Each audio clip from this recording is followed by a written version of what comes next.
Everyone, my name is Priya Singh and I am a BHMS student at NHMC Delhi. ये video सभी BHMS first year students के लिए important है। आज इसके अंदर हम करेंगे aphorism number 24 of organon of medicine.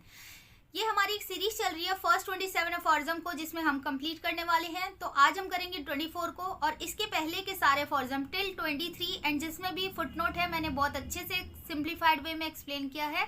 Channel पर प्लेलिस्ट है ऑर्गेनॉन नेम से, आप वहां पर उन सभी को देख सकते हैं।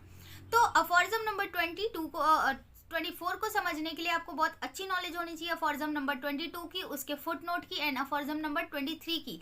तभी आप इस 24 को अच्छे से समझ पाएंगे, क्योंकि ये क्या कर रहा होगा, इंटरलिंक है इन सभी अफॉरिज्म से।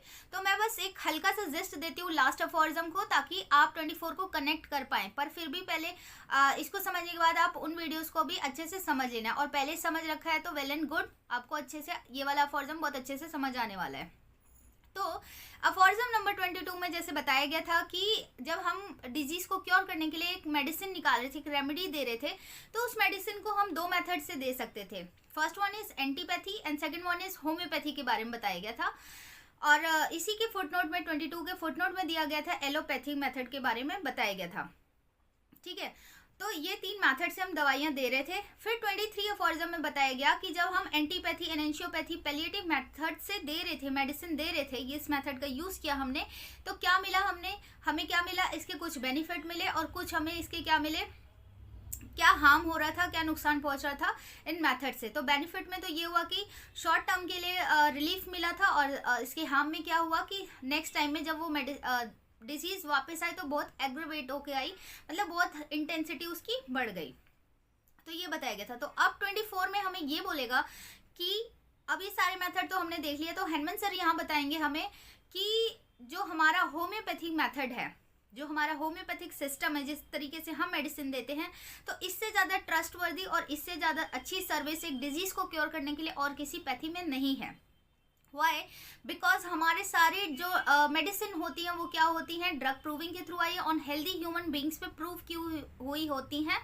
तो सारे कैसे होता है कि हेल्दी ह्यूमन बींग पे उनकी प्रूविंग हुई है, मीन्स कि उस मेडिसिन को देके उसके सारे साइन और सिम्टम्स को, उसके कंप्लीट पिक्चर को नोट डाउन किया हुआ है इन द मटीरिया मेडिका। और जब कोई एक पर्सन आता है विद द सिमिलर साइन और सिम्टम्स, वो डिजीज लेके, तो हम क्या करते हैं, on the basis of similarity हम उसकी टोटलिटी करते हैं उस डिजीज के सारे साइन और सिम्टम्स की, और फिर क्या करते हैं, हम उस मेडिसिन के सारे साइन और सिम्टम्स के साथ मैच कराकर देते हैं। तो this system is called homeopathy.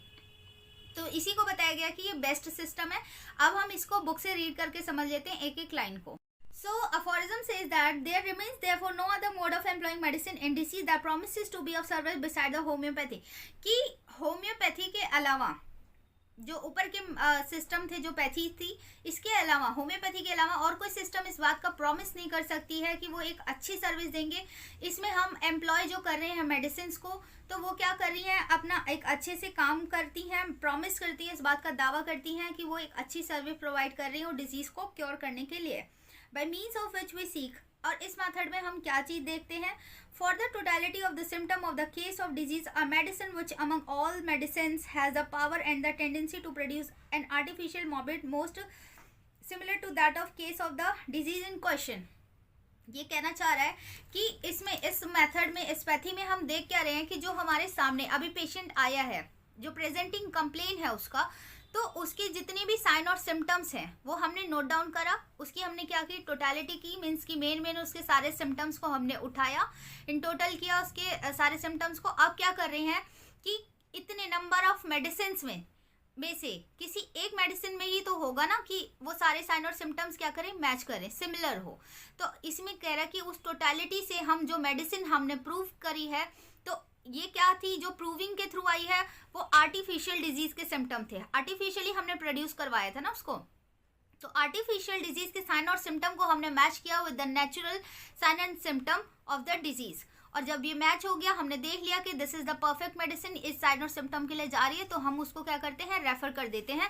So this method, जो हमने ये तरीका अपनाया, इसी को क्या कह रहे हैं, homeopathy. And this is one of the best method, जिसमें कि सामने वाले पर्सन को, जो भी पेशेंट है, उसको कोई हार्म नहीं पहुंच रहा है, उसके जो साइन और सिम्टम्स है वो कम्प्लीटली क्योर होता है, एनहिलेट होता है। बस हम थोड़ी सी मेडिसिन देके, मिनिमम डोज देके हम क्या करते हैं, वाइटल फोर्स को स्टिमुलेट कराते हैं, ताकि आफ्टर सम टाइम वो जो वाइटल फोर्स है ऑटोमेटिकली खुद जो डिजीज को है वो कम्प्लीटली क्योर कर दे, हील कर दे, पर्सन को वापस उसके मतलब रेस्टोरेशन ऑफ हेल्थ कर दे, हर प्लेन पे, एवरी प्लेन मीन्स कि मेंटल प्लेन पे, फिजिकल प्लेन पे, सोशली, इमोशनली, हर तरीके से वो क्या हो जाए, बैलेंस कंडीशन में आ जाए, उसके बॉडी माइंड सोल तीनों क्या हो जाए, हार्मोनियस वे में आ जाए, ट्यून्ड वे में आ जाए, जैसे कि वो पहले था। सो दैट्स इट, ये था अफॉर्जम नंबर 24 का एक्सप्लेनेशन। आई होप कि आपको बहुत अच्छे से समझ आ गया है। In the next video we will continue aphorism number 25। Thank you so much.